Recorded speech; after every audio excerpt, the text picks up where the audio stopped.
प्रणाम। नमस्ते। नमस्ते भैया। भैया एक आज एक अंदर से अंतरात्मा से विचार आया और उस पर हमने अमल भी सोचना भी शुरू कर दिया थोड़ा, क्योंकि ये हमारे लिए भी है, सबके लिए भी बहुत ही अच्छा है। क्योंकि हर व्यक्ति को झूठ क्यों पसंद होता है? उसे सच्चाई मालूम होती है और फिर भी उसे झूठ में आनंद ज़्यादा आता है। ऐसा क्यों? ऐसा उसे मालूम होता है कि हमारी मृत्यु होने वाली है, हमारा कुछ नहीं है। अब सब कुछ हर कोई जानता हुआ होता है, अब फिर भी बंधनों में फंसा रहता है। झूठी बातें बहुत पसंद होगी। हमने देखा समाज में भी यही होता है। जो भाषण मतलब झूठ के साथ बोले जाएंगे उन्हें सब पसंद करेंगे। अब वास्तविकता बोल दी जाए तो सब नाराज हो जाते हैं। तो भैया ऐसा क्यों होता है? हमने समाज में भी देखा है कि दोहरी नीति ही क्यों लोग अपनाते हैं। सच्चाई। नमस्ते।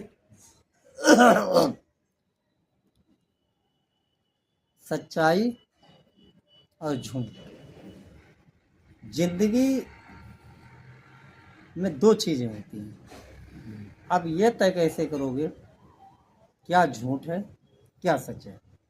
ना कुछ झूठ ना कुछ सच। हाँ बिल्कुल भैया। लेकिन लेकिन हमें एक पैमाना तो रखना पड़ेगा, क्योंकि बगैर पैमाना रखे हम अपना जीवन नहीं चला सकते।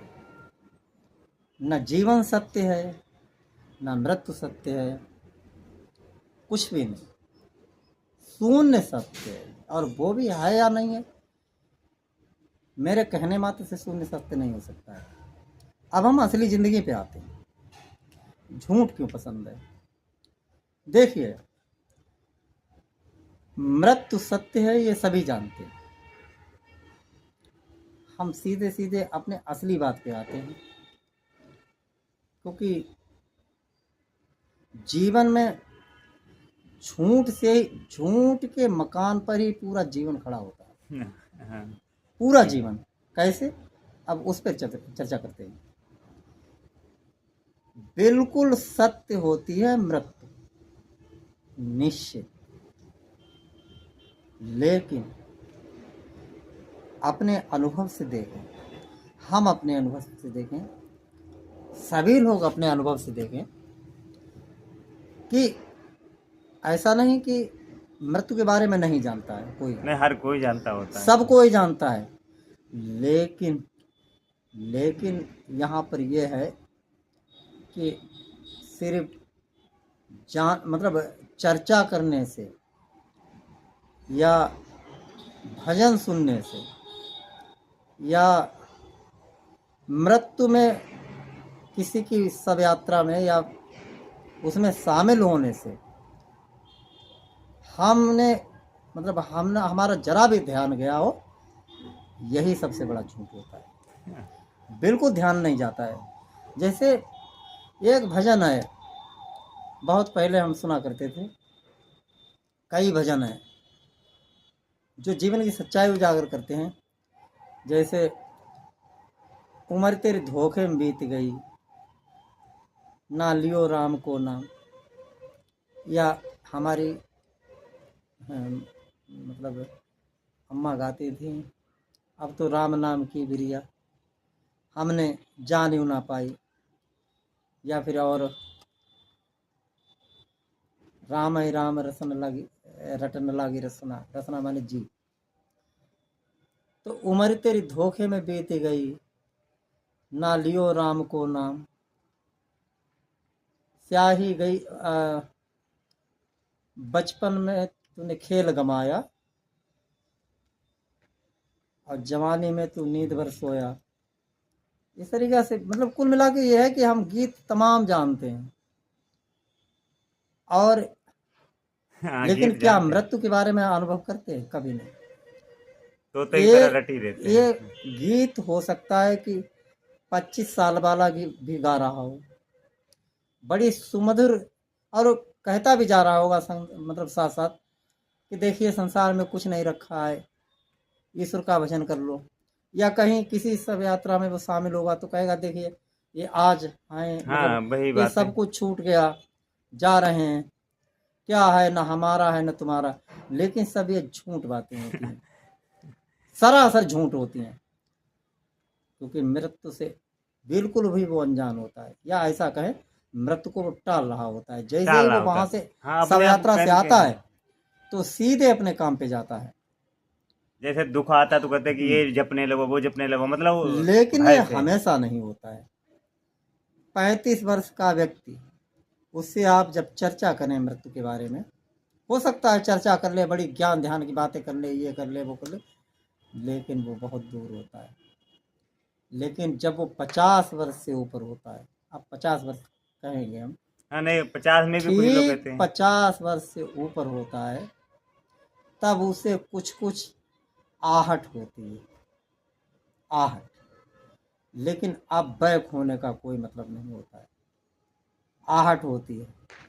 बाल में जब वो लगाता है हिजाब, उसमें भी उसमें सुंदरता नहीं आती है। सारी कोशिशें करता है, लेकिन झुर्रियाँ कम नहीं होती हैं, बढ़ती जाती हैं। सब कुछ करता है, अच्छे अच्छे डॉक्टरों को दिखाता है, लेकिन धीरे धीरे पाचन शक्ति वीक होने लगती है, कमज़ोर होने लगती है। कैल्शियम की टेबलेट खाता है, फल फ्रूट भी खाता है, लेकिन फिर भी हड्डियां धीरे धीरे कमज़ोर होने लगती हैं। बहुत ध्यान रखता है अपना, क्योंकि तमाम, यदि वो अच्छे घर से है, पैसे वाला है, तो उसने, ये तो निश्चित है कि उसने बहुत जानकारियाँ इकट्ठी कर ली हैं कि कौन सी बातों से बुढ़ापा नहीं आता है, कौन कौन से भोजन करना चाहिए, कौन कौन से खाना खाना चाहिए, ये सब कैसा वैसे ही बनते जीवनचर्या हैं। रखना चाहिए। और सारी वो जीवनचर्या करती है, मतलब उस जीवनचर्या के ऊपर जीवन अपना गुजारता है। लेकिन धीरे धीरे, धीरे धीरे, सने सने, जैसे घड़ी में घंटा की सुई है, दिखाई नहीं पड़ती है, लेकिन जब आप काफ़ी देर के बाद उस पर नज़र डालेंगे, तो सबसे धीमे चलने वाली सुई भी आपको परिवर्तित दिखाई पड़ती है, ठीक दूसरी जगह पे होती है। ऐसे ही आप महीने भर बाद जब आप चेहरा देखते हैं मिरर में, शीशे में, फिर उसके बाद 6 महीने बाद या लंबा लंबा लोग देखने लगते हैं, लेकिन सारी कोशिशों करने के बाद सब बढ़ता जाता है।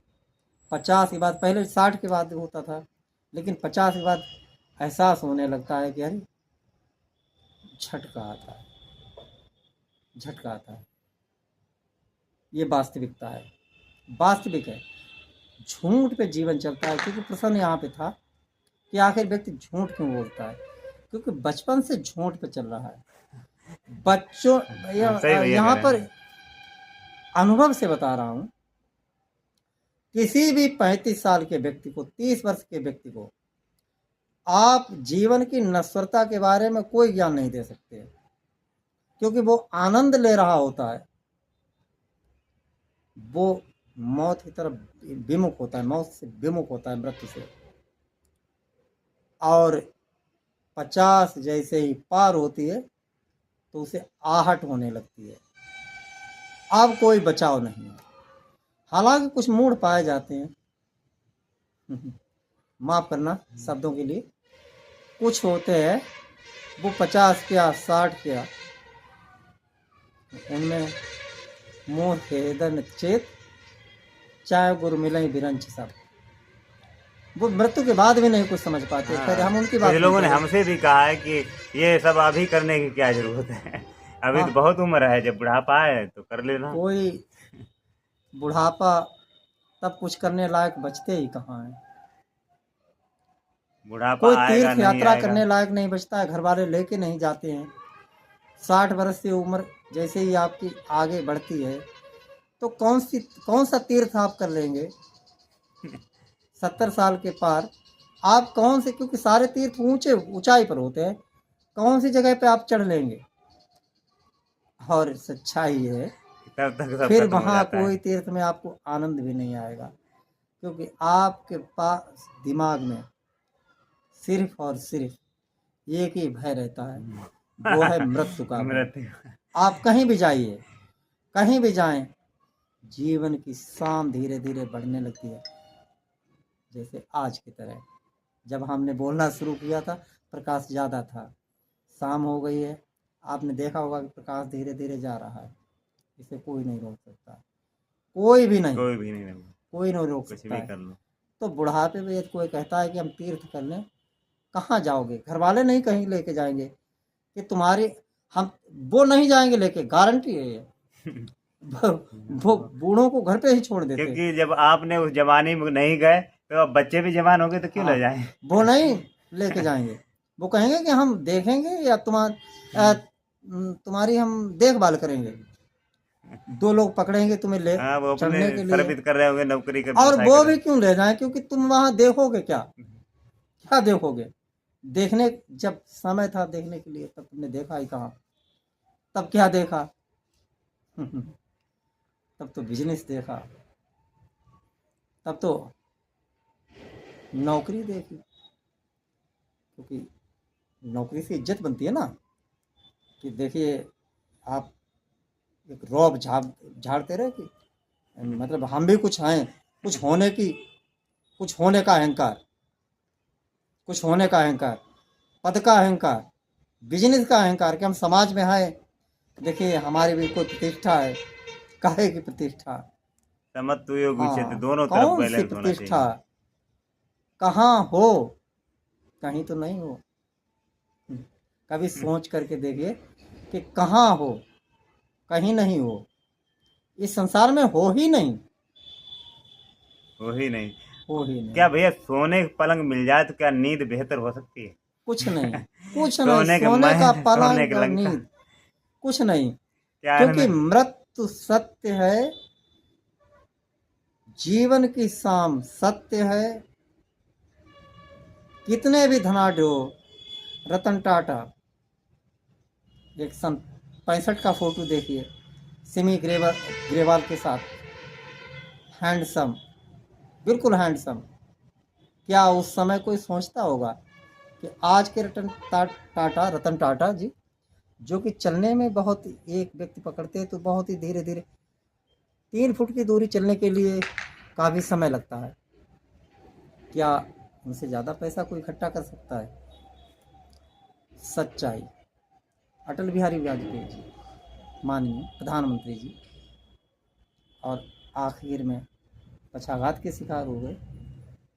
बोलना, जो कि कविता पाठ करते थे संसद में, तो कुछ भी कहने हाँ, के दिक्कत लायक होती नहीं थी। बचे। ये सबके साथ ये होना है। हाँ, तो चाहे पैसा हो या कम, चाहे कितनी भी कितना दौलत, आप कितने भी कुछ हो जाएं, लेकिन बेवजह का भ्रम, झूठी जिंदगी। अगर हम एक और 10 करोड़ की गाड़ी खरीद भी लें वो एक बाग से बेहतर हो हाँ, सकती है भैया। नहीं। खुले और बाग के आसमान के नीचे वो बैठे। ऐसा होता है कि आ, लोग यहाँ पे हमसे कटाक्ष कर सकते हैं, फिर आदमी कोई कुछ करे ही नहीं। उद्योग, उद्योग करे, पैसा कमाए, नहीं कमाए घर लेकिन एक तरफ। भाई ध्यान रखे कि पैसा उसके लिए है, वो पैसे के लिए नहीं।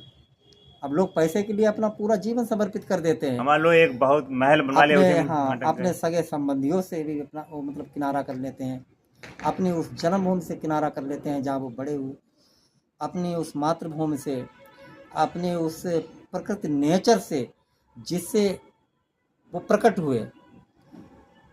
पैसा उसकी आवश्यकताओं के लिए है, ना कि मनुष्य पैसा के लिए है। यही ध्यान में रखना। वैसे बात तो इसके आगे भी कुछ करनी थी, नहीं भैया कहिए, और कह दे तो मैं, वीडियो बड़ा हो जाए तो हाँ, क्या वीडियो बढ़िया। बड़ा हो जाएगा और शाम भी हो गई, दिखना भी कम हो गया। तो यहीं पर हम अपनी बात को समाप्त करते हैं। सभी को हमारा हृदय से प्रणाम, नमस्ते और प्यार। तो भैया आपको बहुत बहुत धन्यवाद, क्योंकि समय रहते हम सच को जान लें, जाग जाएं। और इसी में हमारी बुद्धिमानी होगी। पैसा भी कमाते रहें और साथ में जागते भी रहें, बिल्कुल, बिल्कुल। और स्मरण करते रहेंगे। सतत स्मरण ऐसे ही जारी रहेगा। सुनते रहेंगे सत्संग, हम भी करते रहें, हमारे भी अंदर परिवर्तन होगा, आपके भी अंदर। तो चर्चाएं भी होना जरूरी है। जी, नमस्कार, नमस्ते। सभी को फिर से नमस्ते।